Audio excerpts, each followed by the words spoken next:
educators reach out and mention that they were not able to attend today. So they wanted to ensure that a recording would be available, which I always like to do for all of my sessions.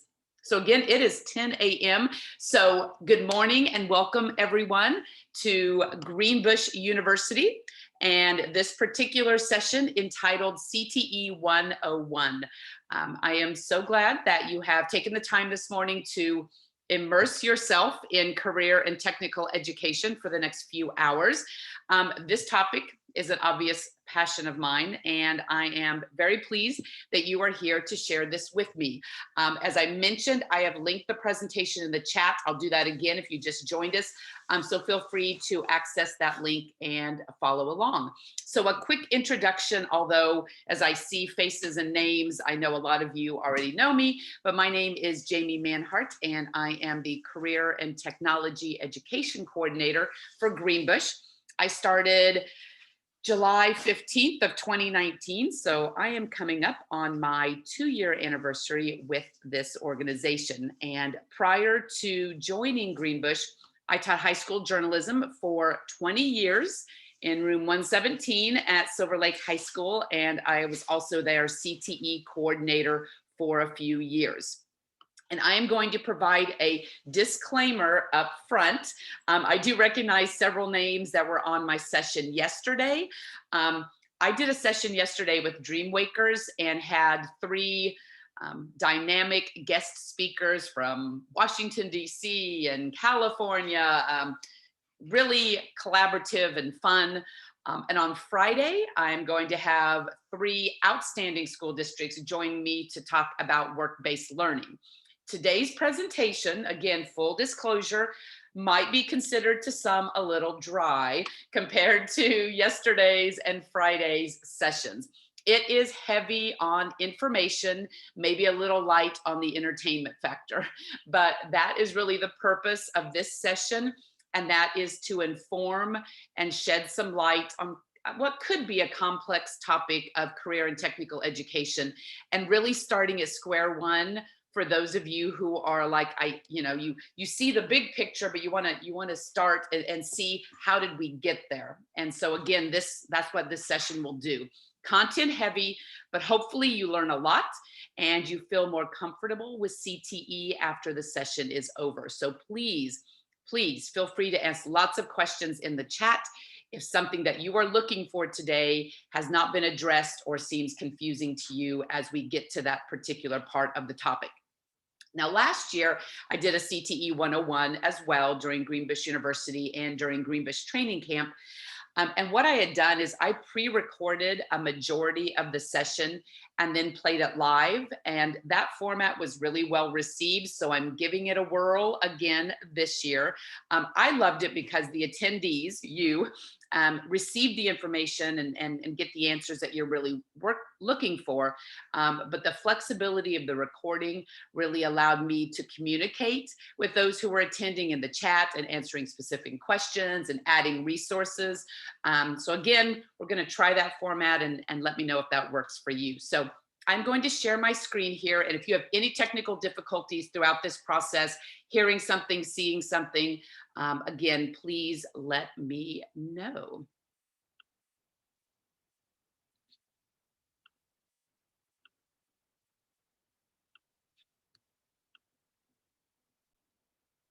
Okay, should see my presentation, CTE 101. Yes, I see nods, thank you, and thumbs up even. All right, awesome.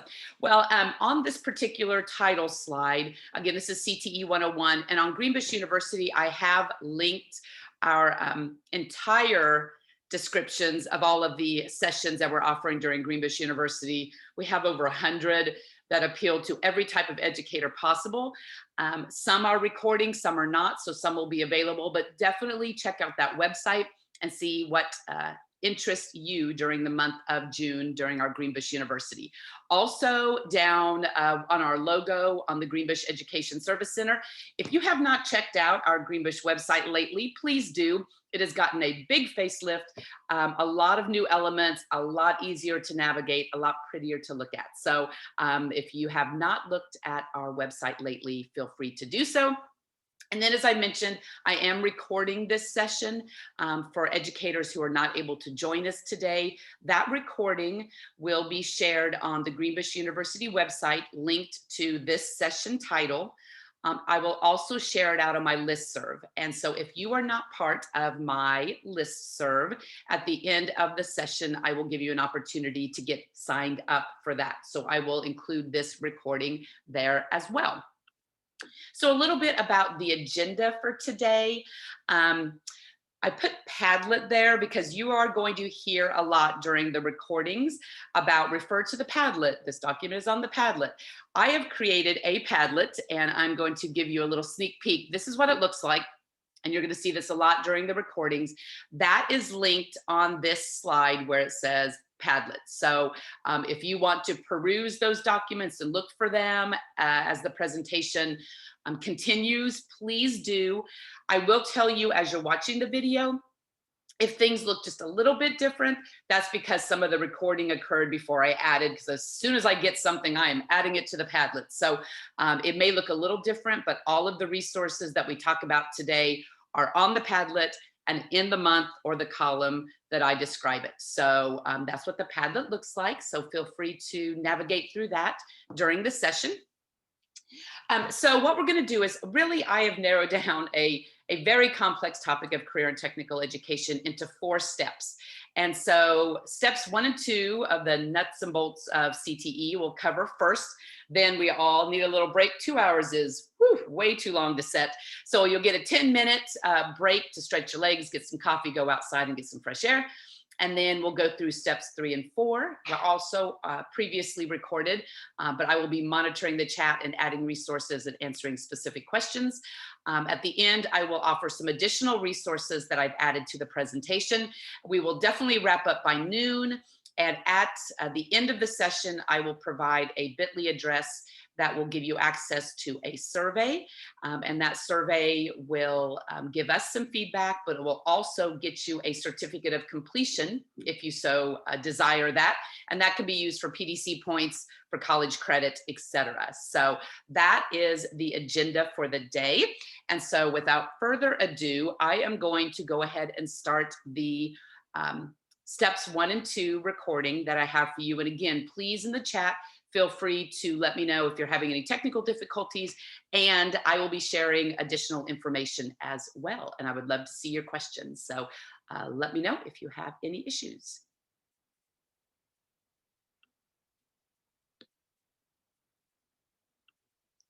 I have created a Padlet for all of you that contains pretty much every document I've come across, every resource I've been given, and every presentation that I've set in on. I have organized the Padlet into several tabs, as you can tell.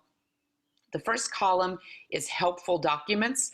That is the fullest column with all kinds of resources, many of them that we'll be going through today. The rest of the Padlet, for the most part, is organized by a timeline throughout the school year. So I think this hopefully will be helpful for you as CTE leaders to see what's on the horizon in those particular months, and then those resources that will be available to you to help you accomplish your goals throughout the school year. Before we look at all of the whats, you know, it's important as educators to understand the why. So I'm going to share a short video with you on why CTE is so important for our students. And again, this is included on the Padlet. Everyone wants kids to be ready to take on the real world, right? So what's the secret? Say hello to CTE. CTE is Career Technical Education. Maybe you've never heard of it, but CTE gives learners an academic foundation along with technical skills and hands-on experience in a whole bunch of different areas to help them get ready for the real world. Think of CTE as a high school experience, but with even more value because it fills a big gap for a lot of students. In fact, CTE learners and their parents are 3 times as likely to say they're very satisfied with the ability to learn real-world skills as part of their education as compared to non-CTE learners and their parents. And since over 75% of CTE learners enroll in post-secondary education after high school, CTE is definitely creating a path to college and career success. And get this, They have a graduation rate over 10% higher than non-CTE students. Did you know 89% of parents think students should receive more education about career choices while in high school? That's where CTE comes in. Think about it. Is it better to experiment with career choices when you're paying money to do so in college? Or should it happen in high school so students know a lot earlier whether a career option is the right fit? The answer is fairly obvious, don't you think? Now let's talk about why CTE is good for business and industry. It's pretty simple. Companies want skilled employees, and they're having a hard time finding them, which can cost a company money in lost productivity. Enter CTE. 6 of the 10 hardest to fill positions are in technical fields or require a CTE background. In fact, about half of all CTE learners are enrolled in programs in leading fields such as healthcare, STEM, and information technology, matching employer needs with student passions. CTE programs directly connect learners in high school and post-secondary with employers through internships, apprenticeships, and other meaningful on-the-job experiences. When it comes to CTE, more than twice as many CTE parents report being satisfied with internship opportunities. That means a lot of doors are being opened for kids. So here's the bottom line. Parents want their kids to find a career they can be passionate about. Kids want the same thing. And when you think about the real world, what could be better than having learners enter a field they know is right for them with a ton of hands-on experience? It's all possible thanks to CTE. CTE, learning that works for America. To learn more, visit careertech.org.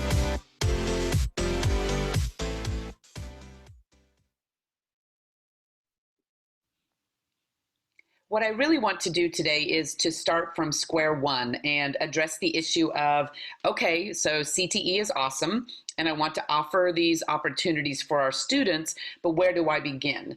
And a lot of these conversations aren't necessarily for this upcoming school year because your pathways have already been submitted and approved, your schedule has been built, and your equipment has been requested, etc. So you really need to start thinking about the logistical timeline of next school year. But it's not too early at all to start dreaming for the future for your district beyond that.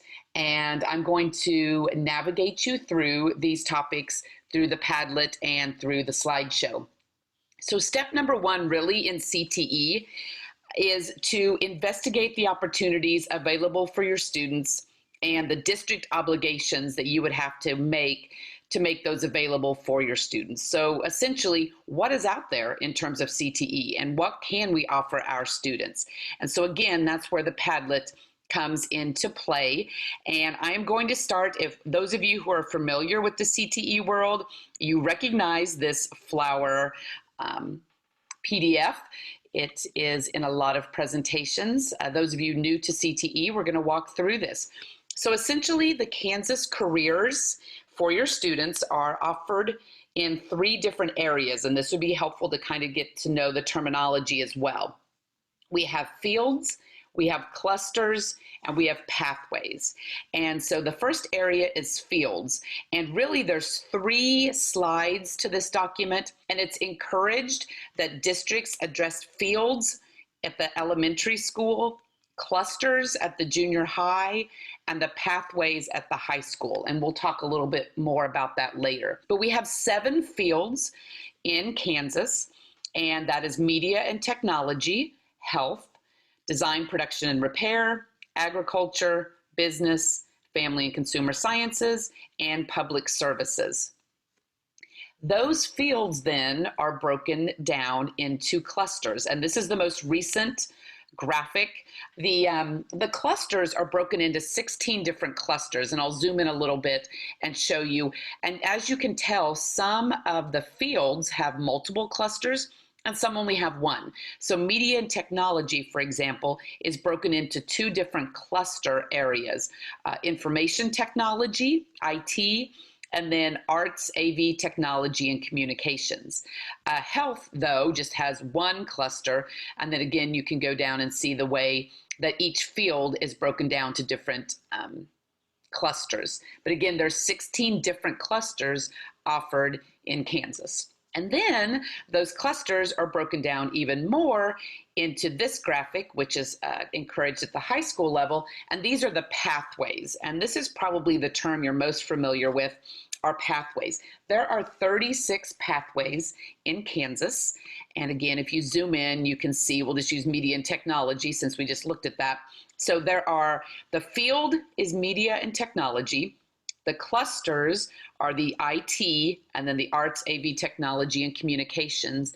And then within those clusters, it's been broken down into pathways.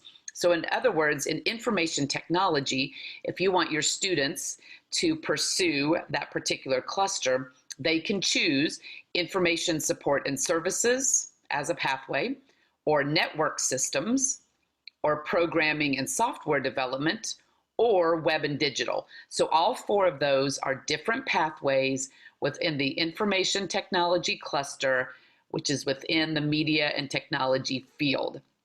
And so those are the options that your students have, or that you as a district can start contemplating which ones you want to offer for your district. And so I want to go next. This infographic is included in the KSDE Career Cluster and Guidance Handbook. But I just wanted to pull that out and show you, because that's really where it all starts. If you want your students to pursue CTE, those are the terms that you need to know, and those are the options that they have. Now, KSDE has put together a very comprehensive Career Cluster Guidance Handbook. Again, this is on the Padlet, so you can peruse this at your leisure. But I did want to point out a few things. This infographic, it does mention that the elementary version, that's the fields, the middle school version are the clusters, and the secondary version includes the pathways. Here's also a great resource. These are the contact information items for KSDE and CTE. So you have all of your consultants, and I will show you that a little bit later as well, but some of these haven't been updated, and so I did that for you in a separate document. But Stacy Smith is the head of CTE in Kansas as the assistant director, and then again, all kinds of contact information for you. This brings through the cluster pathways and the SIP codes. Again, those of you in CTE are familiar with these, but as you pursue different pathways in your district, these numbers become important, because everything, your student data, your courses, everything is tied back to the SIP code. So if you are offering agribusiness systems as a pathway in your school, then this number is going to become very important. So then all of those pathways, all 36 pathways, have an approved design sheet that goes along with that. So once you have chosen that you want to pursue this pathway in your school, then these are the design sheets that you would want to refer to. So I'm going to go to, because there's two different, some are pretty complex and some are pretty straightforward. And so I wanted to show you an example of each. If we go to 22. So digital media, here's a pretty straightforward pathway. So I'm going to just walk through what this looks like. This will be very similar to the other 35 pathway design sheets. So I wanted to start with this one since it's pretty basic. So you have the name of your pathway, you have the cluster that it's embedded in, and then you have the SIP code that I mentioned that was important. And then all pathways are divided into 3 different levels. You have an introductory level, you have a technical level, and then you have an application level. And again, every pathway is going to be different, but at the bottom, there's going to be an asterisk that tells you what classes you have to offer in your district to be an approved pathway. In this case, there's only one. If you offer digital media as a pathway in your district, you have to offer 21st century journalism to your students to be an approved pathway at the state level. Now, all of these classes are approved for this pathway, but your district does not have to offer all of these classes. And this is where I wanted to walk through this bar over here, because if you have an approved pathway, it means that you've met these criteria. The first one is that you have to include a minimum of 3 secondary level credits. So that's where you would go through as a district and say, okay, which classes do we want to offer? And as long as they add up to 3 credits at the secondary level, then you can offer this pathway in your school. Again, the only class that in this particular pathway that you would have to offer your students is 21st century journalism. Now, there has been a question about junior high, and can we start some of these introductory classes at the junior high level to get a jump start. So these students, because of their schedules, we want to get them to the application level as soon as possible for more opportunities. And you absolutely can offer an introductory level class at the junior high. However, keep in mind the junior high is not considered secondary. So if you offer an introductory level class at the junior high, although you can, it does not count towards your 3 credits. So you would still have to offer 3 credits at the secondary level if it's not going to be one of those introductory level classes that you're offering at the junior high. So if you have any questions about that later on, you can reach out to me personally, but that's been the status on the junior high level introductory course. The next item is, if you want to offer a pathway in your school, it has to include a work-based element. And there is a definition in the glossary that we're going to talk about here in a minute, what a work-based element looks like. But that is usually included in the application level, and it offers the students an experience that partners them with either something in your school, like a student-run business, community, and or business industry. That particular work-based element has to provide career or work opportunities above and beyond what they would experience in the normal classroom. And these experiences, again, are most commonly in those application level classes. So if you're offering the pathway in your district, it has to include a work-based element. It consists of a sequence. So again, you're offering students some opportunities at the introductory level, the technical level, and the application level. There's supporting documentation in the pathway that includes an articulation agreement, certification, program improvement plan, and a program of study. And that sounds like a lot of information and a lot of things tied to the pathway, but it's all pretty straightforward and has been established in the application when you apply for the pathway. But I'll walk through a couple of these. The first one is the articulation agreement. What that is that's a contract between secondary and post-secondary institution that can provide sort of a seamless progression from one level to the next. And that can be lots of things. That can be incentives such as scholarships. It could be credit transfer. It could be advanced placement. And the state has made it a lot easier to get an articulation agreement set up with post-secondary institutions, because now when you go into your application, there are statewide articulation agreements that you can simply click on, and you don't actually have to go out as a district and talk to the post-secondary institution and get a contract and get it signed and all of that. It's already been established at the state level. But again, you want to make sure that that articulation agreement with that particular post-secondary institution, one, you have students that are actually going to this institution, and two, the programs that they offer at the post-secondary level really align nicely with what you're offering at the high school level. So there's definitely some things to consider.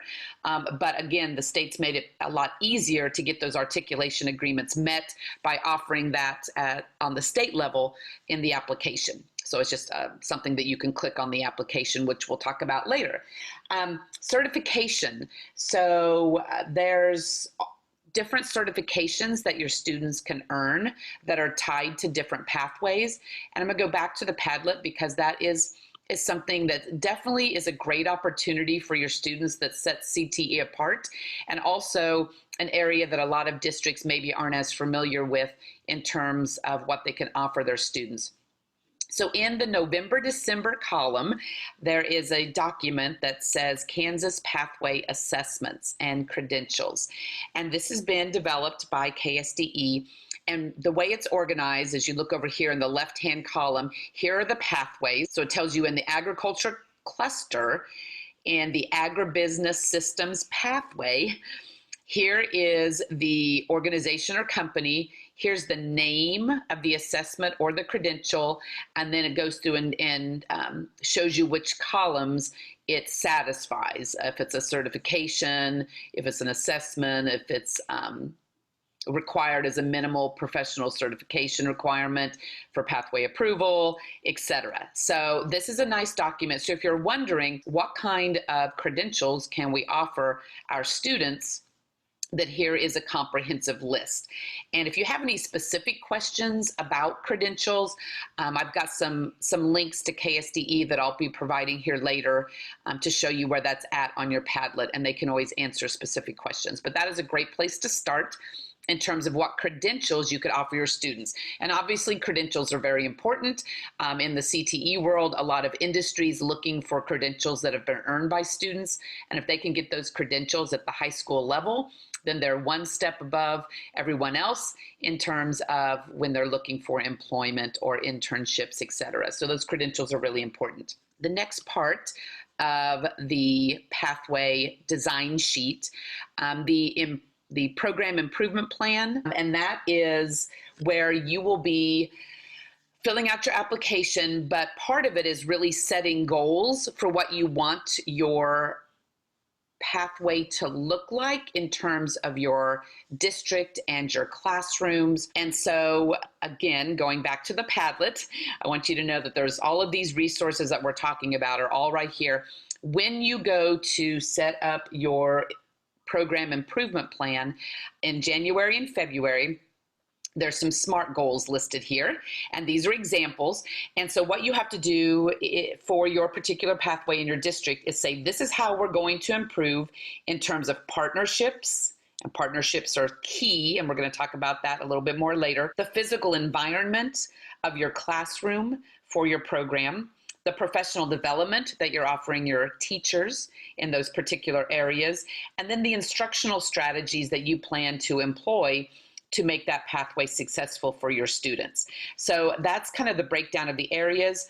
And then this is a document from KSDE that breaks down what those SMART goals look like. And many of you have dealt with SMART goals before. So of course, you know, they have to be specific, measurable, attainable, realistic, and timely. But this is a great resource as well as you start to put those goals together. And again, that's all included in your application that we'll refer to later, but that's part of your program. And then the program of study is you will be setting all of the courses that you'll be offering that pathway. So that's just kind of a guide. If a student is pursuing a particular pathway, in this case, digital media in your district, the program of study will say, these are the classes that this student needs to complete this program. And it's not just the classes that are listed here, but the social studies, the science, the English, the math, the courses that that student will take from 9th grade on to, I think it's the 13th year in post-secondary, what that program of study looks like.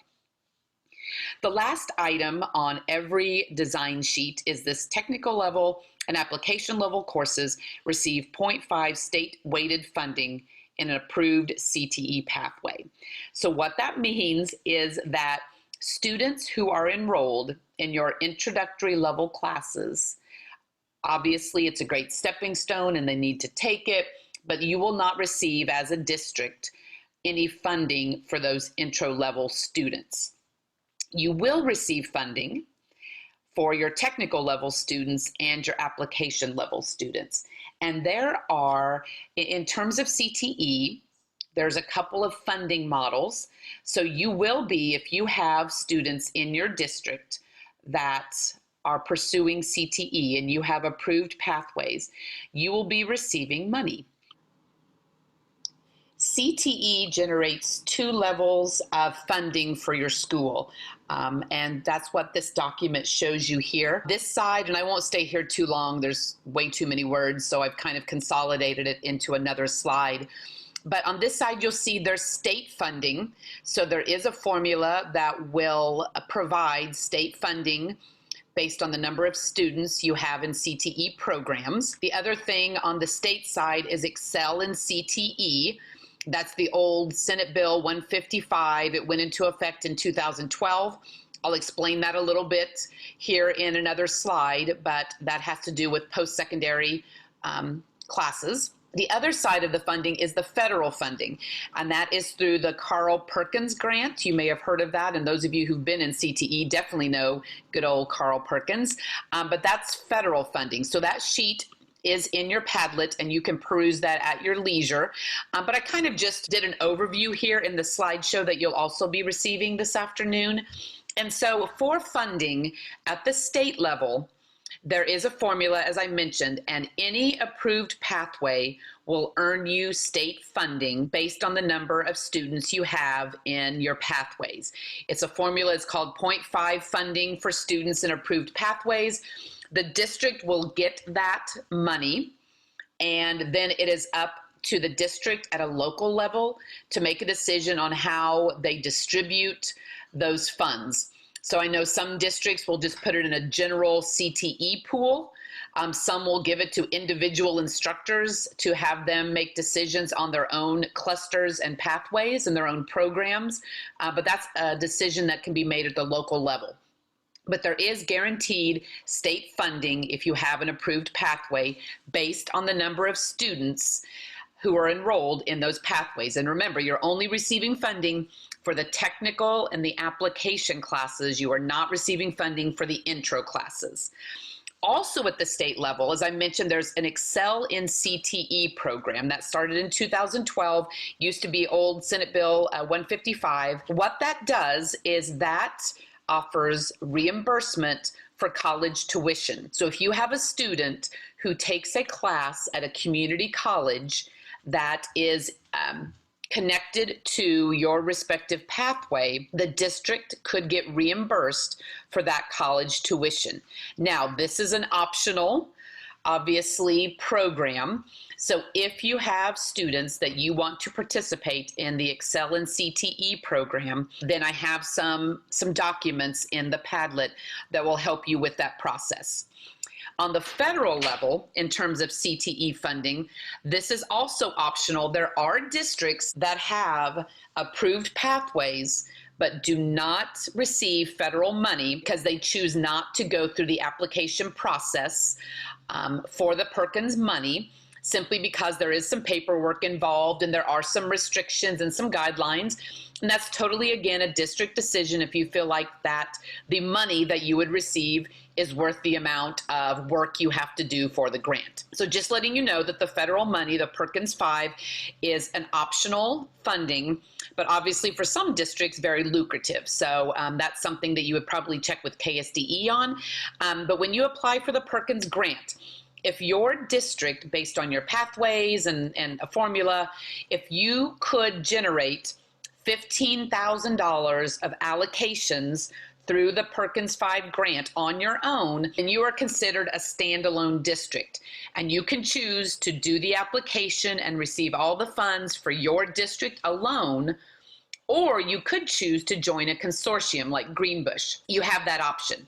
However, if your district generates below $15,000 of allocations through the Perkins 5 grant, then you would have to join a consortium like Greenbush to receive the Perkins 5 grant money. And so that's kind of the standard that they use for deciding whether you would be part of a consortium or whether you would be considered a standalone school. So those are the funding options at the state and the federal level that are tied to CTE. Since we're talking about Excel in CTE, I wanted to go back to the Padlet. Included in the Padlet are two documents that refer to Excel in CTE. This one, I feel, is very helpful in terms of explaining through frequently asked questions about the Excel and CTE program. As I mentioned previously, this is tied to reimbursement for college tuition.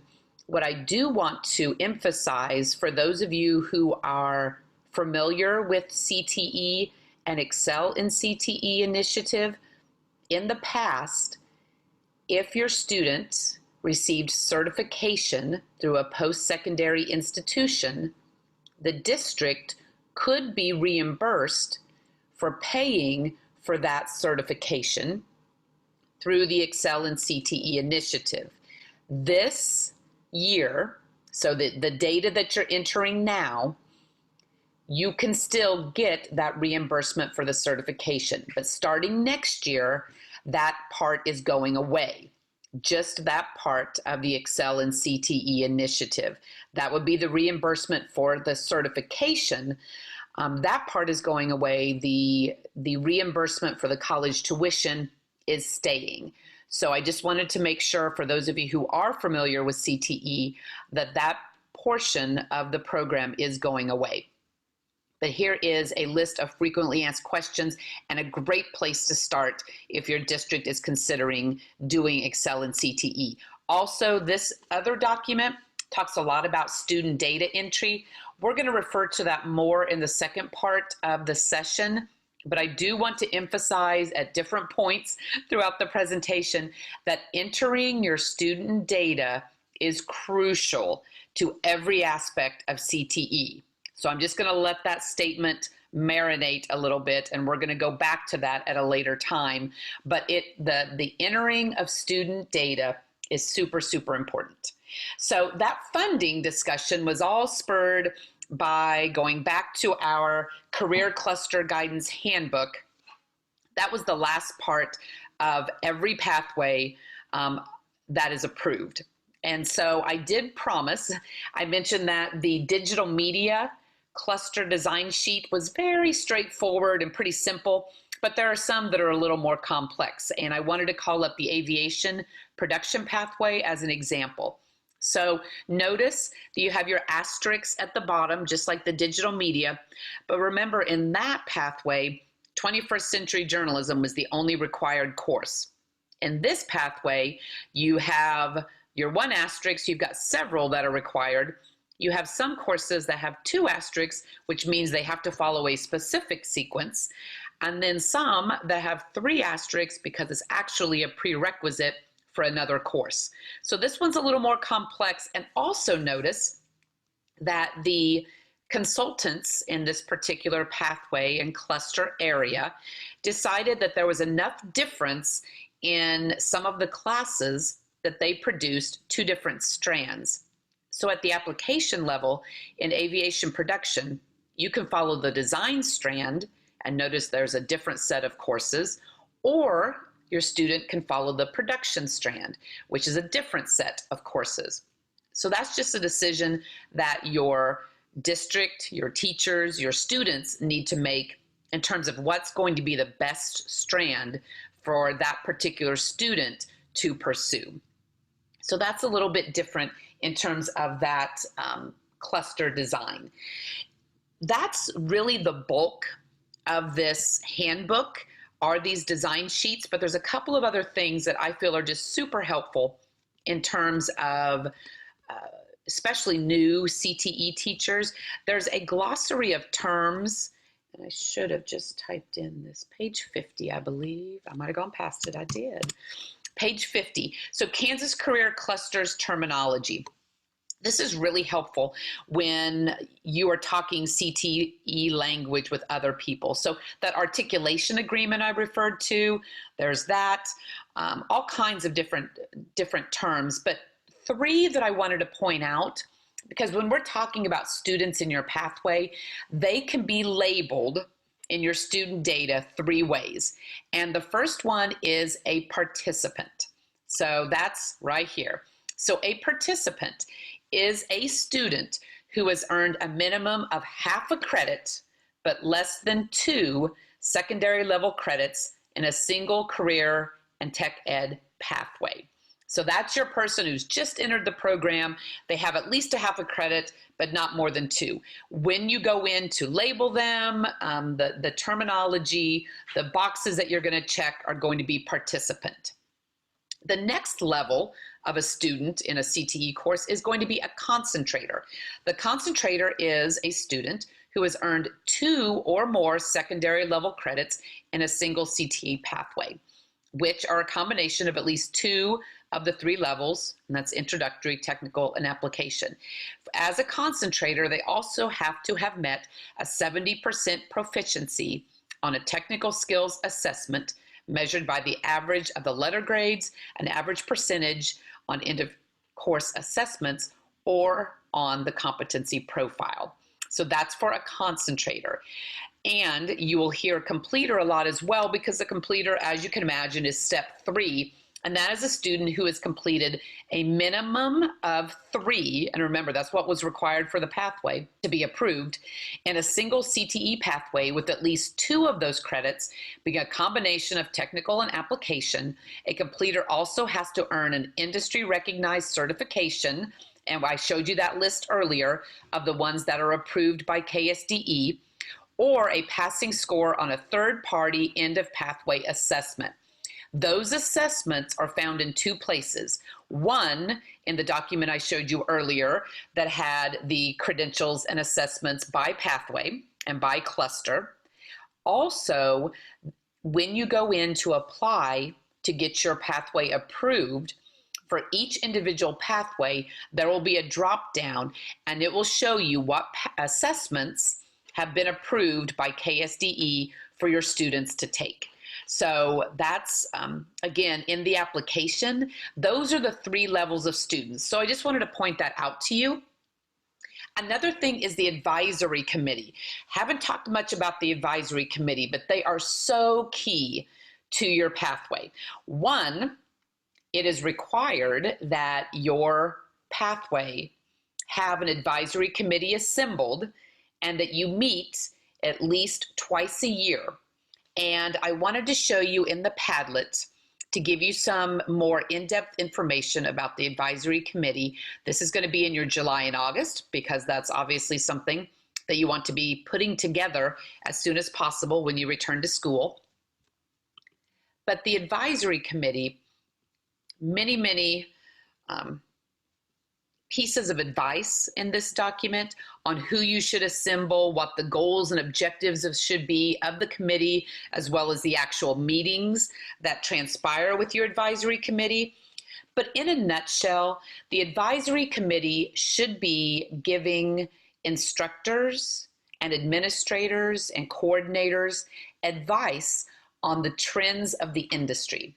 So if you are in charge of a pathway in the engineering cluster, then you want to make sure that you're following up-to-date current trends in the engineering workforce. And who best to give you that information than someone who's actually working day in and day out in the engineering field. So the idea is to get industry, maybe some post-secondary, your secondary educators, a student, an administrator, getting all those people in one place to talk about your pathway. Are we using the most current technology? Are we using best practices? Are we preparing kids for jobs that exist, and what are those jobs, etc.? So that is the purpose, in a very short explanation, of the advisory committee, and how to put that together and how that looks and how the meetings should be conducted are all in this guidance handbook that can be found on the Padlet as well.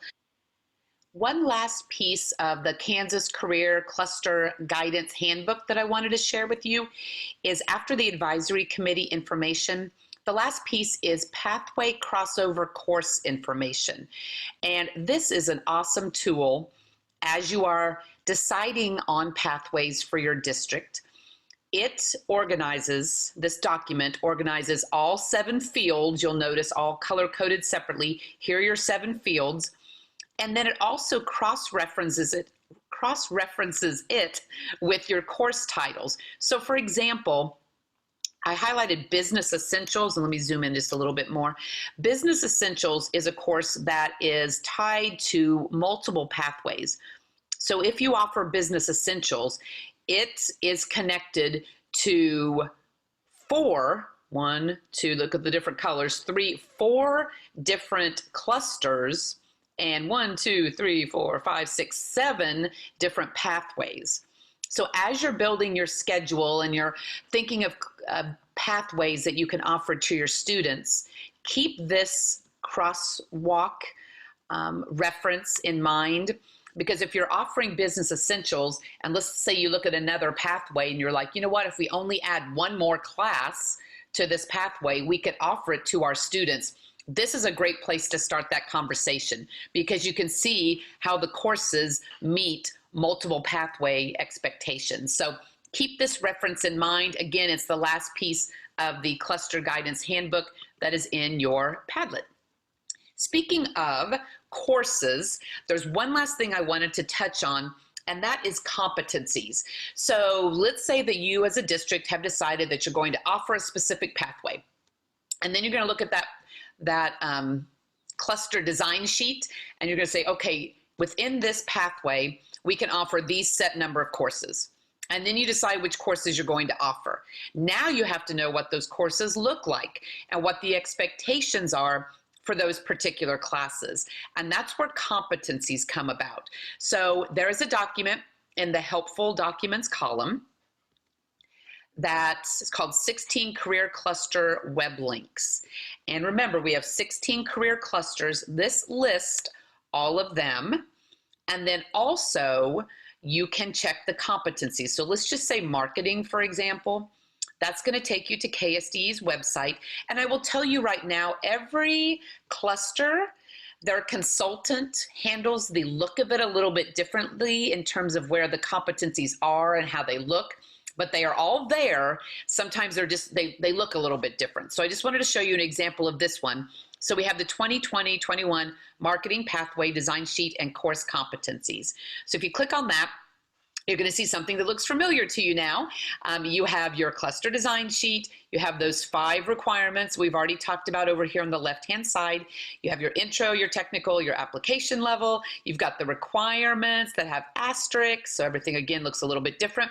But then it expands and it shows you the competencies and indicators that are associated with that particular course. So this is key when you are planning your actual courses. You've committed to a pathway, you've gotten it approved.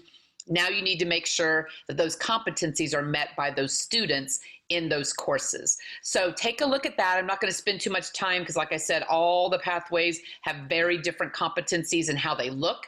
But know that that's your reference guide in the Padlet is under that helpful documents column, and it says 16 career cluster web links. So hopefully that will be helpful for you as you move forward with your pathway courses. So now let's go back to the slides. And so we already talked about step 1 in CTE, and that's definitely investigating the opportunities. So you know what's out there, you know where the resources are to decide what you want to do for your district. And that's where step 2 comes in. With all of this information, you have to decide what pathways are right for you, for your students, and for your district. And so those are some big decisions to make because, as you can see, there's a lot of fields, there's a lot of clusters, and even more pathways. But you have to decide what is right for you, your students, and your district. And I think there are several factors that play into that when you're making those decisions. The first one, labor market data and workforce outlook. Those of you who have been in CTE know that we just completed a very comprehensive needs assessment in regional areas to decide what that labor market data looked like and what the outlook was for the workforce, so we can make sure that we have our students prepared for the emerging and existing careers. So that is key in making decisions for what pathways are right for your district. Another thing would be student interest, and I'll talk about that in a little bit. And then, of course, pathway instructor. If you have a pathway, you're going to have students who are taking the courses, and you're going to have a teacher to teach it. So these are decisions that you're going to have to make at the local level. So let's talk first about the labor market data and workforce outlook. There's there's several resources here, but I want to start with 2 website links. And again, you'll be getting this presentation, but I think these are key and they have so much knowledge that I think a lot of people don't know about. And this first one is the Kansas Labor Information Center. Plethora of information here, but I want to specifically show you the high demand occupations. So jot this down, remember this, take a screenshot, whatever. But this high demand occupations, it's under resources. If you click on that, it will take you to this page, and it gives you information on high demand jobs in each region. So this is Kansas in general. So these are high demand jobs in Kansas, or you can go by regions. And I'm going to flip back real quick. If you are not aware, Kansas is split up into 5 workforce regions. And this map, and it's in your Padlet, it indicates where those 5 are located. So you can take a minute and kind of see with your school, your district, which local area are we in. Just for example's sake, for the next few examples I give to you, I'm going to use local area 2. I live in Shawnee County, so I'm just going to concentrate on Shawnee County. But of course, you can look at your own region. So I'm going to say local level 2, local area 2.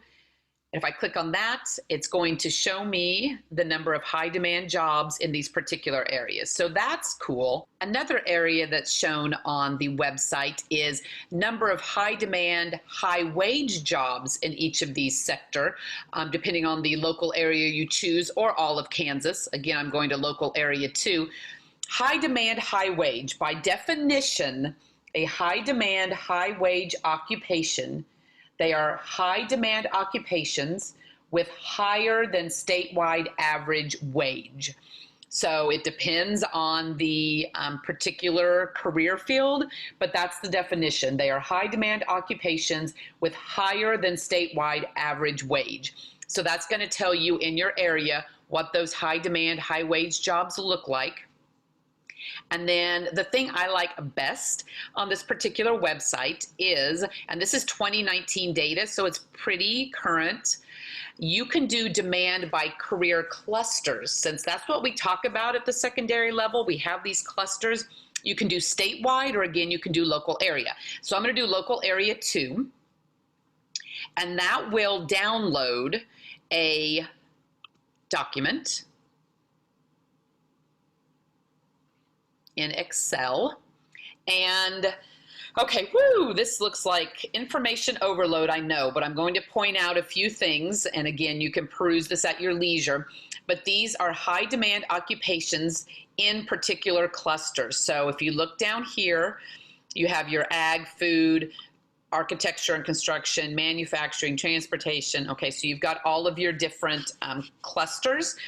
So let's just look at education and training, since that's our field. So what this does is it gives you a title, then some other things you'd want to look at, the degree or the education that it requires. Some will say no college, some will say just a high school diploma, some will say a doctorate, a bachelor's degree, the work experience you need, the job training, the median wage. Then if it's a high demand or high wage, it will be checked. And then here it tells you the cluster and the pathway it's associated with, and how many projected annual job openings in the United States for that particular career. And so I think this is just really interesting. I know in the, and again, this takes you through hospitality and human services, business.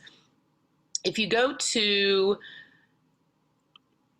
architecture and construction, that's really one I wanted to look at. So for example, we always are talking about how we need linemen and electricians, and but this is really telling in Kansas, in this particular, in Northeast Kansas and local area 2, for a lineman, they need a high school diploma or equivalent. The work experience is 5 years or more, no job training.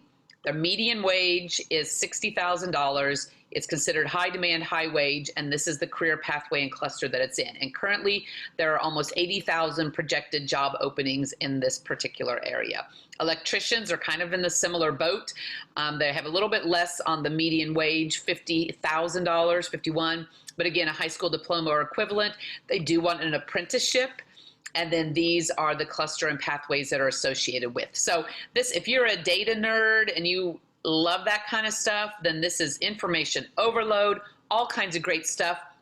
But I do feel like when we're talking about step 2 in the CTE process, when you are needing to evaluate what the labor market looks like, maybe in your region, maybe in Kansas, we'll talk about national here in a moment, but those factors should be driving your conversations, because ultimately you want your students to be employed, to have a good job, to have a career that they can advance in. And so this kind of information is super helpful. So that's what you would find on that particular website. The other one was also very helpful, Kansas Career Navigator. Again, if you're in CTE, you've probably been here before. If you go to occupations and college programs, again, it's set up in your 5 workforce regions. I'm going to go to Northeast Kansas. You can also specify by specific county as well. Click here for county data. So if you go to just Shawnee County, it's going to give you the data here about the county. Also, all of the high schools that are within this county, and if you click on one, it's going to tell you what pathways are offered at that school, which I find interesting. The post-secondary institutions that are close and the programs they offer, so you can do some cross-referencing as well. So again, information overload, lots and lots of data. And also if you go into, so let's say in this particular Northeast area, registered nurses are considered a high demand, high wage occupation. You click on that and it gives you all kind of information and icons that you can click on. So definitely take some time to look at this website as well. And again, those should be helping drive the conversation of what pathways and clusters you should be offering for your students.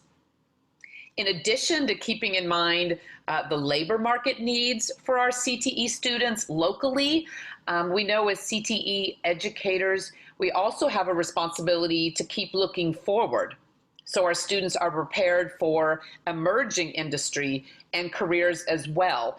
And this sounds super easy, you know, we just need to prepare our students for jobs that don't even exist now. No one said being a CTE teacher was easy, but it sure is incredibly rewarding. But that is a big challenge, is that we know that we're not only preparing them for jobs that exist right now, but jobs that are in our future. And so I really thought about this a couple of months ago. I attended an AI, or an artificial intelligence in 60 minutes workshop on YouTube. And I guess I wasn't the only one interested in it, because over 30,000 people attended the webinar live. It was, again, it's called AI for Anyone is the organization, and I've got that later in the slides. But one thing that they talked about in their little workshop, I guess, was the future of AI, and they gave lots of good examples. But one of them was this Amazon Go. And maybe you've seen them, maybe you've heard of them, maybe you've actually gone to one. But Amazon Go, they're convenience stores. They first opened to the public in Seattle in January of 2018, I believe. The concept is kind of a walk-in, walk-out, no cashiers, no paying. You get your item, you walk out, and you're done. And there's currently 26 stores across the United States of Amazon Go. And they've expanded this convenience store idea to a full grocery store. It's called Amazon Go Grocery. And I believe the first one just opened in February in Seattle as the first sort of fully stocked grocery store. But I'm going to show you a little quick video about Amazon Go, the concept, and this was included in that AI in 60 minutes workshop that I went to. So we'll take a look here.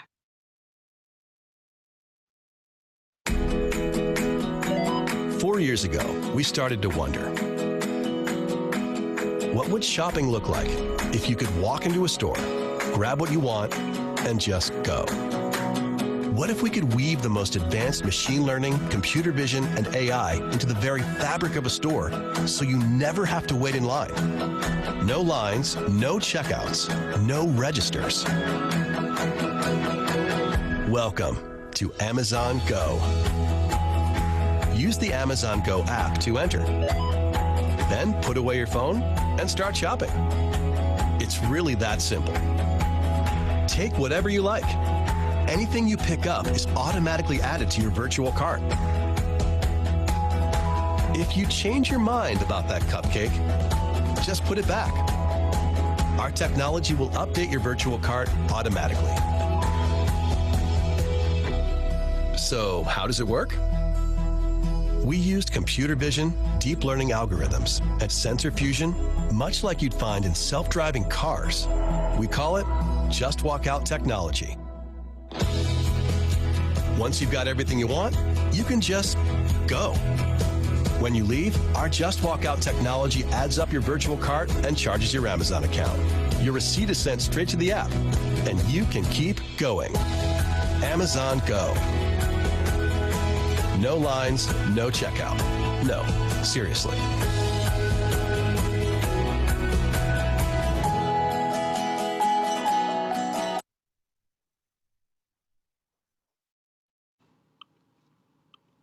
It's crazy.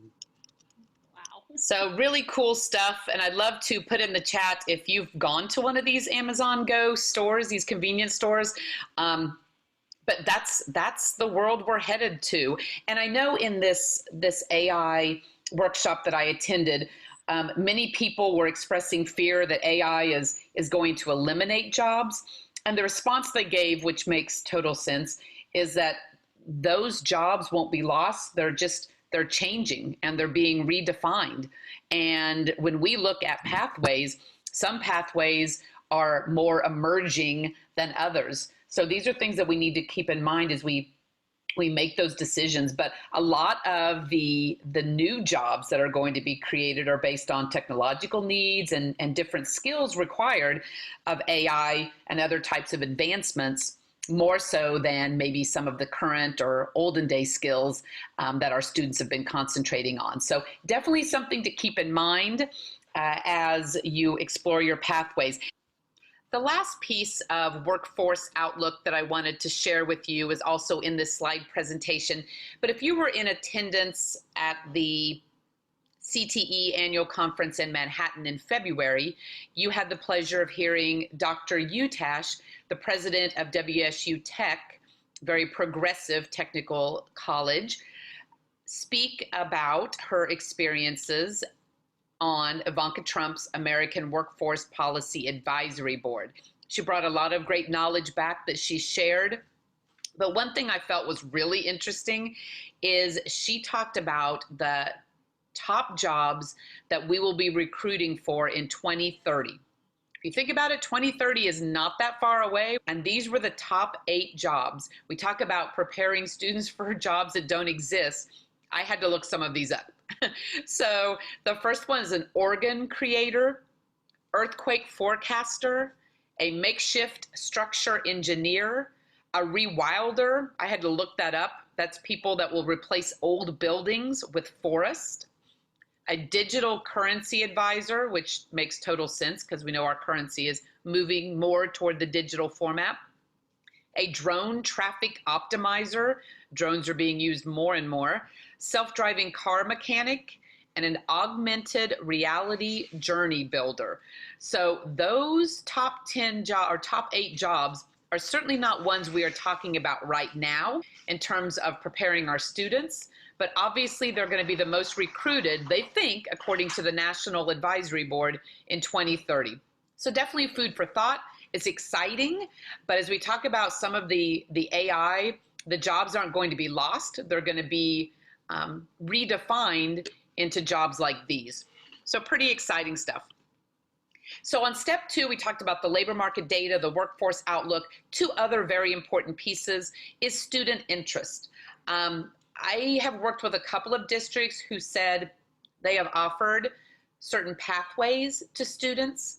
They've put it on their schedule, in their course description book. They've offered it for 2 or 3 years, and nobody's signing up. There just isn't interest among the students. There's not a strong teacher to teach it. So that definitely has to come into play when you're making decisions for your district.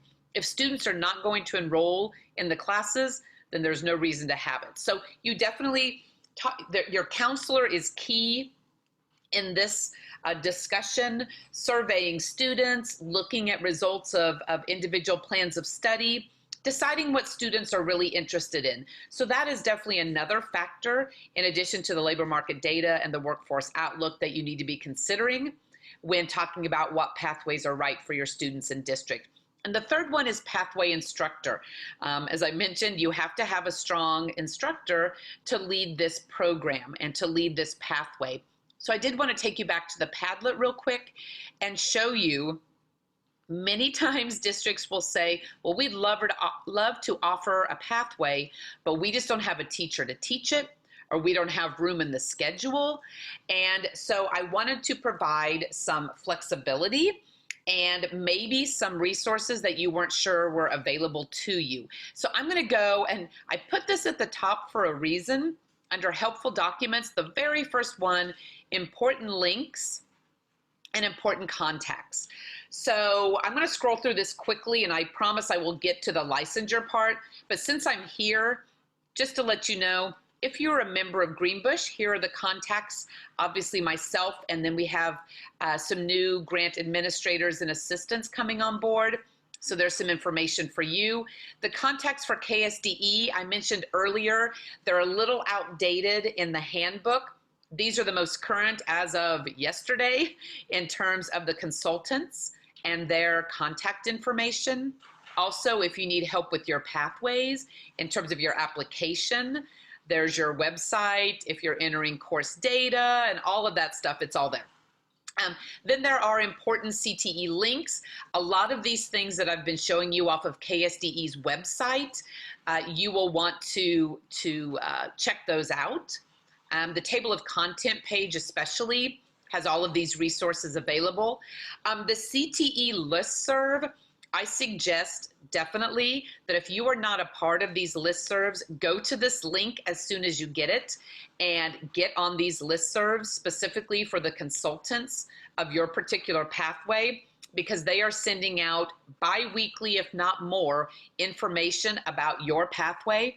And so you want to keep up to date with that. So make sure that you do that. I will say when we're talking about listservs, I also send out a lot of notifications on deadlines that are coming up, information that's come across my desk that could be helpful, professional development. So make sure that you also sign up with me. You can email me and let me know your information. I will get you on my listserv if you are already not on that. And I will provide that information at the end of the presentation as well. The Excel and CTE information, hey, there's those labor market data and trend links that I've already shown you. But this is the one I really wanted to talk about. When you're talking about who is going to teach this course, Susan Helbert with KSDE is the Assistant Director for Licensure. And she is the one who can answer questions about who can teach what course.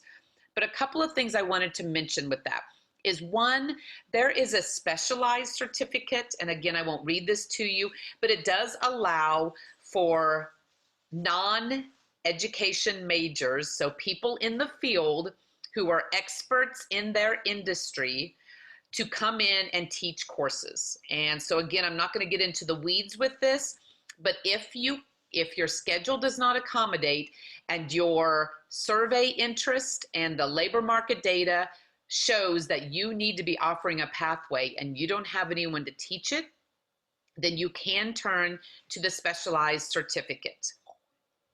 Another avenue that you could consider, in addition to the specialized certificate individual, would be reaching out to your post-secondary institutions, your community colleges, your technical colleges, and see if there's an individual who you could partner with to teach those courses to your students. If you don't have the faculty to handle that particular pathway or course for that pathway. So you can definitely consider that as well. In terms of who can teach what, KSDE does have a website for licensure, and I've put the link here. It's a pretty lengthy document, so she has indicated that if you go to page 32, which I already have called up here, it lists the career and technical education license. And so it goes through every zip code, every pathway course. So agribusiness, here's the KCC code, and here is the endorsement or the technical certificate that you would need to teach that course. And so again, that runs through every particular pathway as well as courses, and list the endorsement or the certificate that you could hold and teach that course. So that is a valuable list found in the contacts for licensure. So I wanted to point that out as well. So that takes us to a break. Let's go back to here. You have earned a break. We're going to take 10 minutes. So I'm going to pause it right there, stop sharing for a moment. And yes, let's go for that break. Let's say we'll be back at 11:21. Go get some fresh air, get some coffee, go to the restroom. Hopefully this has been beneficial so far. And I will continue to answer questions in the chat, and I will see you at 11:21.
Okay, well, I have 11:21, and so welcome back for the remainder of the session. I just looked, we have about 14 minutes left of the video that goes through step 3 and step 4 of the CTE process. And then I will share a couple of resources and we'll do some housekeeping. And let's see, Rebecca, I know which document you're talking about, and I will put that link in the chat for you. I'll get this video started. And then it's the KSDE licensure, and so I'll get that information in the chat for you. So, okay, so we are going to continue with the video. Again, keep the questions coming. Great stuff. I appreciate it.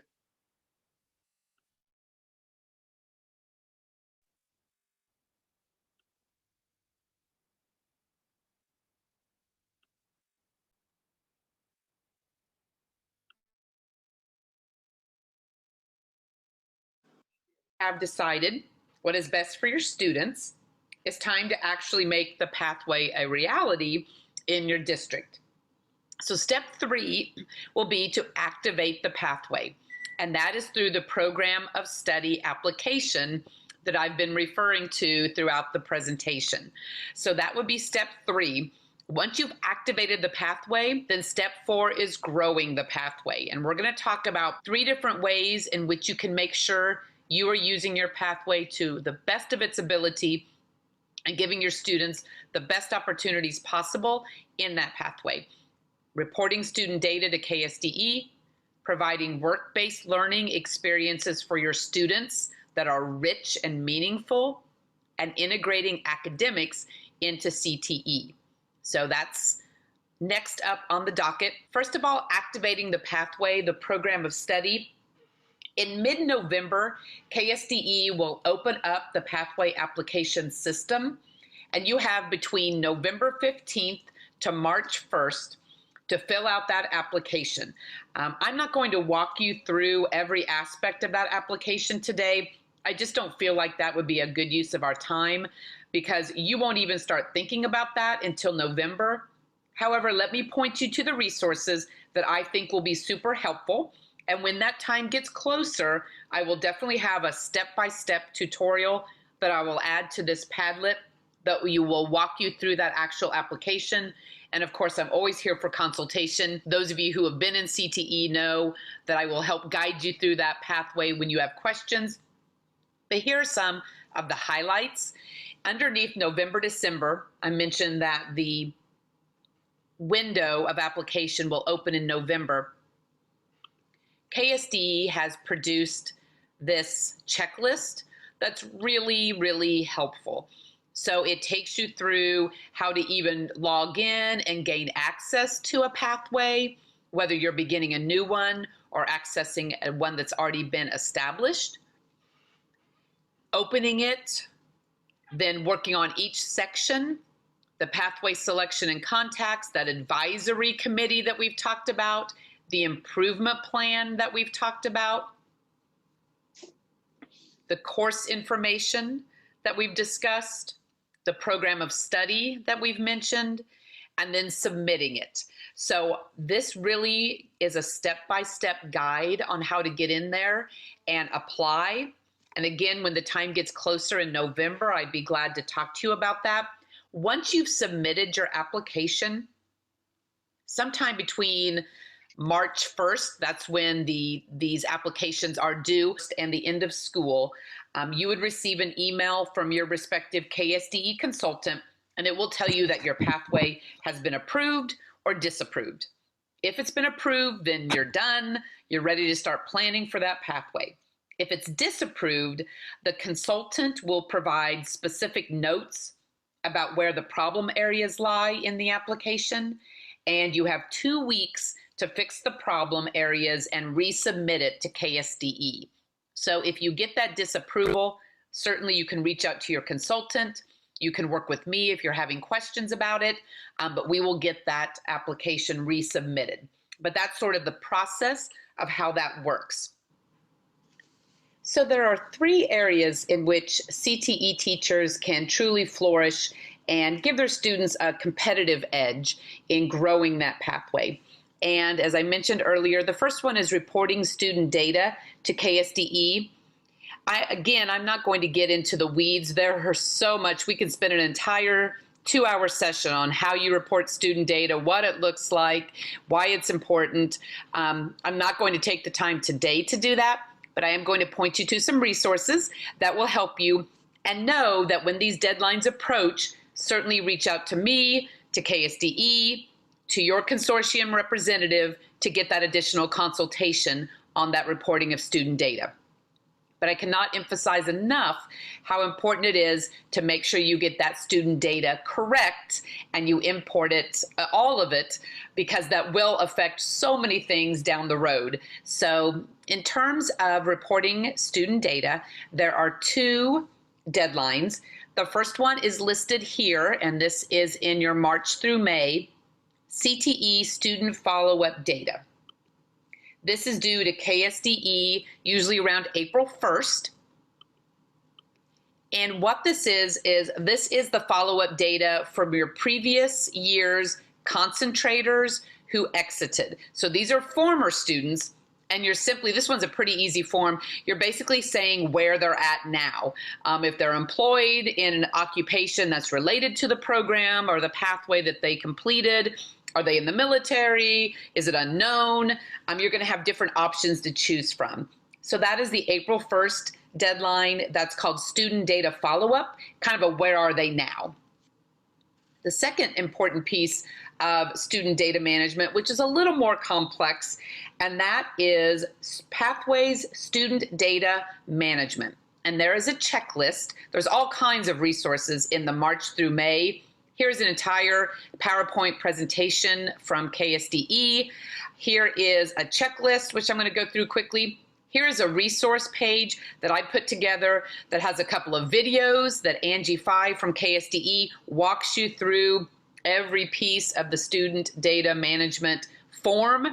And so all of these really helpful. But the window opens for the student data management in May. So May 15th, that will be open and you can start entering your data. Sometimes you have to wait for some data to become available because it has to go through the KIDS system or the KCCMS system. And so that could go, you may have to wait for some of that. So the window doesn't close until August 15th. I suggest do not wait until August when you return to try to get all of this student data entered, because that's usually a scrambling time anyway, trying to get your year started. So I would suggest trying to get that done before you leave for the school year, but know that that window is open until August 15th. So that is one way to help your pathway, is to accurately report your participants, your concentrators, your completers, and making sure everything's marked correctly, because that will help down the road. Now, the next 2 areas of growing your pathway, the work-based learning and the integration of academics into your CTE program, are really broad topics. I'm really only going to scratch the surface with these topics, but here goes. I wanted to at least introduce them today. So those of you involved in CTE know this work-based learning continuum infographic that KSDE has produced. This is where we are headed with work-based learning. And there are 3 points, 3 stars, as you note. First one being career awareness, second, career exploration, and third, career preparation. And the idea is that the first star is grade school.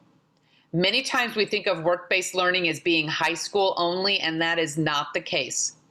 Really, we want high schoolers to have already experienced the awareness and exploration before they get to high school. So really, this is not just a CTE thing.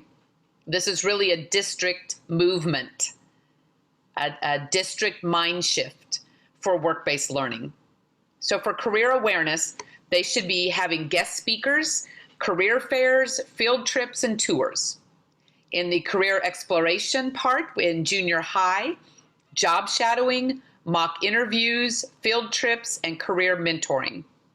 So So then, by the time they get to high school, they're ready to dive deep into career preparation. And that is internships with businesses, industry, community. That's apprenticeships. That's those simulated work-based experience we've talked about in school districts, school-run businesses, if you're having difficulty partnering up with industry. But again, in the work-based learning session, we'll talk about ways you can kind of think outside the box in terms of making those partnerships, entrepreneurship and ownership, and then community service learning.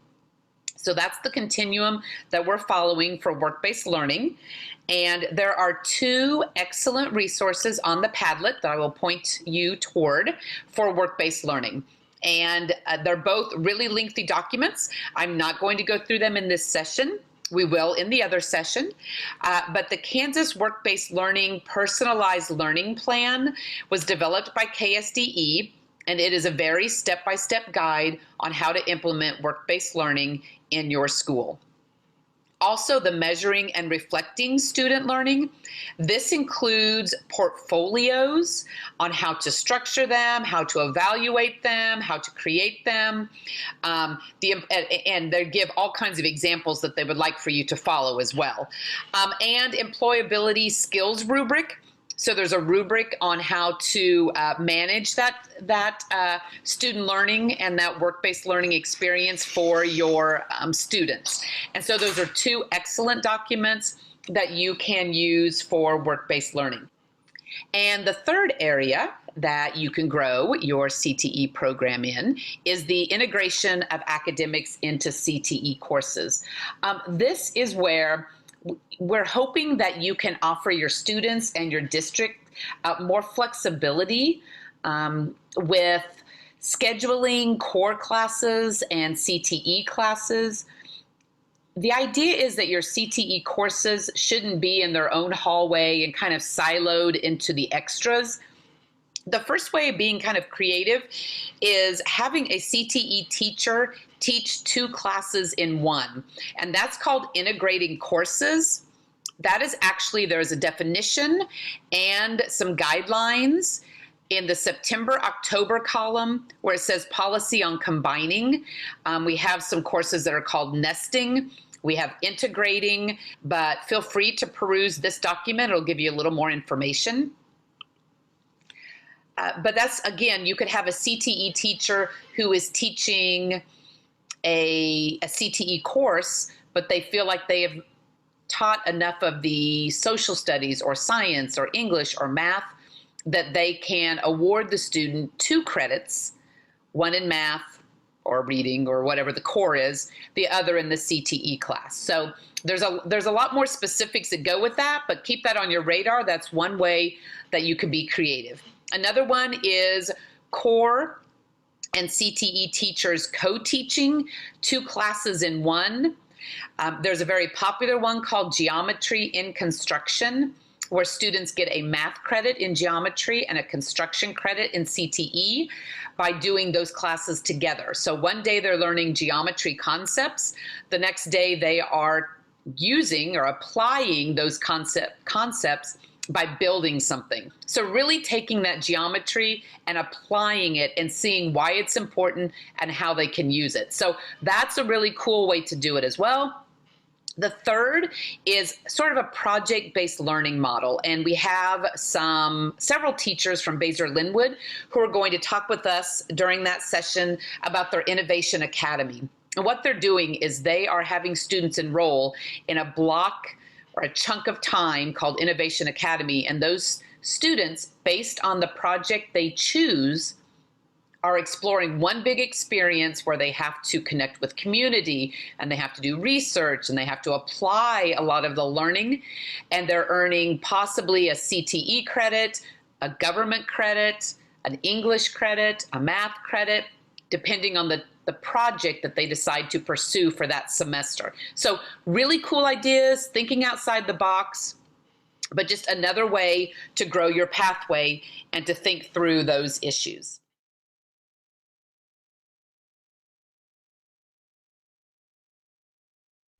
Okay, I'm going to Actually, I'm going to keep sharing here. That is the end part of the video. And I wanted to talk about a few things in terms of the presentation. Hopefully you all have the link. If you came in late or you don't have the presentation link, I would be glad to share that with you. But I did go in and link some of the things that I talked about. And I just wanted to point that out because it wasn't, I didn't directly refer to it in the video. But for example, on this slide, slide 3, that intro video about why CTE is important, that is linked on slide 3. On slide, keep going through here, I don't want to miss any of them. The Amazon Go video is linked on slide 7 right here.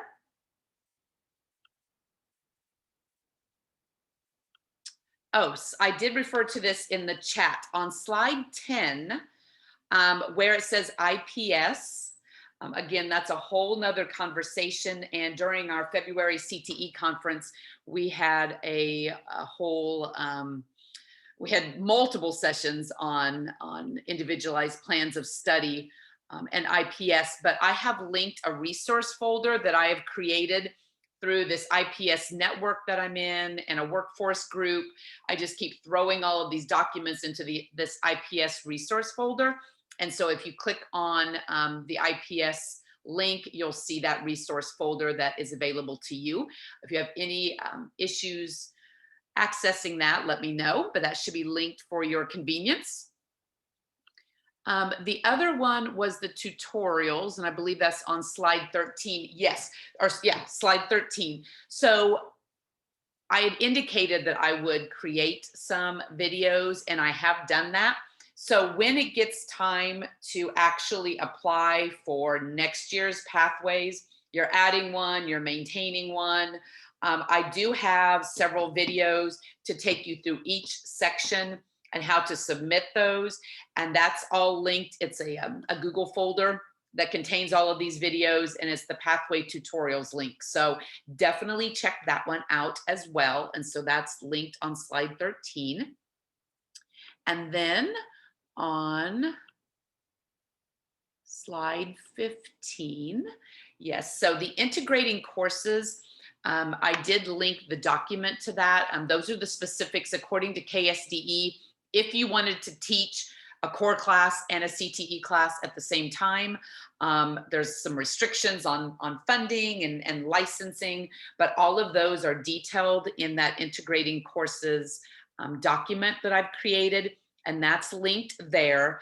And then I also mentioned the individuals from Basel-Linwood joined us last year during GBU, but I did link their presentation that I put into YouTube.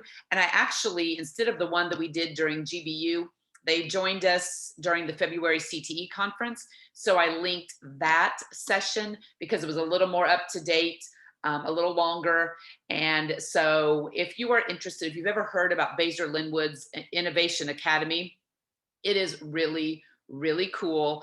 And everything's based on project-based learning. They tackle one big problem or issue during the entire semester, and they're getting multiple credits in government and CTE and English, and they're getting more and more of their core teachers involved in the Innovation Academy. So definitely check that out if that sounds like something you're interested in. Also, that geometry and construction, I know Andover and Pratt have always been very willing to share their programs. So if you're a construction teacher or a geometry teacher and you're interested, there's also Amped on Algebra, and that's another hands-on algebra course. So if that's something that you're interested in, I can get you more information on that. Both of those districts do that as well. So I wanted to make sure that you had that information. And I believe that takes us to the last slide. I wanted to give you some information before we did our housekeeping.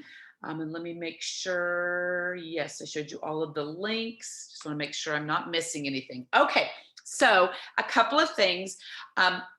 When we were talking about the IPS, also talking about work-based learning, if you joined us yesterday, I had representatives from Dreamwakers.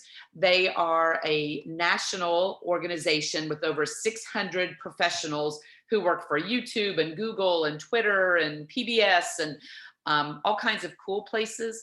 And they partner their presenters with classrooms, and they do this for free. And we had a teacher on from Leavenworth who kind of provided a testimonial.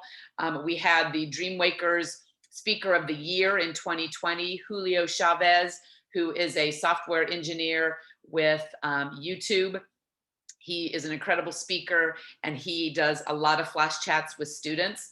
And then we had Salit Cato, who runs Dreamwakers, to kind of talk about the program. Anyway, if you were not able to attend that, and just with that very brief sneak peek, if that sounds like something you or your district would be interested, free professionals entering your classroom. And this is from 4th grade up until 12th grade. And this is not just CTE. These are your 4th grade teachers bringing them into your classroom. These are your 8th grade career teachers bringing them into their classroom. Core classes as well. The recording is linked there, and I would be happy to respond to any questions you might have about that program after you watch the recording or even prior to watching the recording. So there was some great information there. The other thing, the Exploring Work-Based Learning Models, that is a session that I will be conducting on Friday morning at 10 o'clock, and the registration is linked there on that slide. I will be hosting 3 different districts. We have Wamego, who will be talking about their internship program. They have actually 2 models. They have their CTE students who are going out into the community, connecting with industry partners and community partners to have internships in the CTE programs, but they also offer a separate non-CTE internship. So they have students, if they're not involved in a pathway, but they still want that internship opportunity, then they're in this class and with this model. So those 2 educators will be joining us and talking about those internship programs.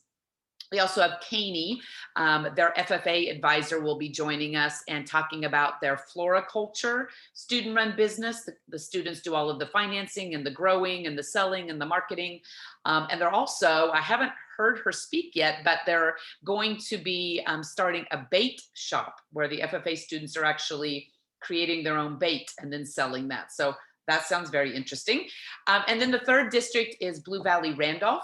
Anthony Mills, their ag teacher, facilitates and runs a small animal vet lab right in his classroom, and the students are fully in charge of that. They work on the weekends, they work during the summer. He also has a lot of great community partnerships, so he will be joining us as well. So if you're interested in any of those, certainly join us on Friday, and you can register right there on that link. Also, as I mentioned, the recording from today, the recording from yesterday, and then the Friday recording will all be on the GBU, the Greenbush University link. And I will also send it out on my listserv. So if you are interested in joining my listserv, I can get you hooked up. Just email me, and I will throw my email one more time in the chat. And then I am going to get you some information to conclude the session. So let me throw this up here. Okay, so here, this bit.ly address, and I'm going to copy it and put it in the chat as well, which might be a little easier for you. There we go. Okay, so if you go to this bit.ly address, it will bring up a Google form. And let's just show you what that looks like. Make sure you're in the right spot. So it says Virtual Greenbush University 2021 Certificate of Completion. So you will add your email, and your email is very important. So make sure you type it in correctly, because that is the email where your certificate of completion will go. And so you complete this Google form, give us a little feedback. You will get a certificate of completion emailed to you immediately. And that will, you can use it towards college credit, PDC points if your district allows that. And so that certificate will be emailed to you. A couple of other items, and I will copy these as well. If you have any questions about college credit, I'm going to put Lisa's email in the chat as well. Lisa McAtee handles all of our college credit. So if you have any questions about how you can combine these certificates or these sessions, she is the person that you would need to speak with. And then if you're having any questions about registering for other sessions, you're having difficulty or you have questions about the sessions, you need links, then Emma Herman at Greenbush would be the individual to contact for that. So I am going to stop sharing my screen at this point. And someone says, unable to open the certificate link. Interesting. I know we had this yesterday and the first person had trouble accessing it. And then after that, everyone was fine. You might try, someone says open for me. You might try just copying and pasting it. Someone else said that they were in. Give it another whirl. And if it doesn't work for you, Keaton, then I will email that link to you separately. Sometimes it works if it's just in a different format. So Keaton, let me know if after copying and pasting, if that doesn't work for you.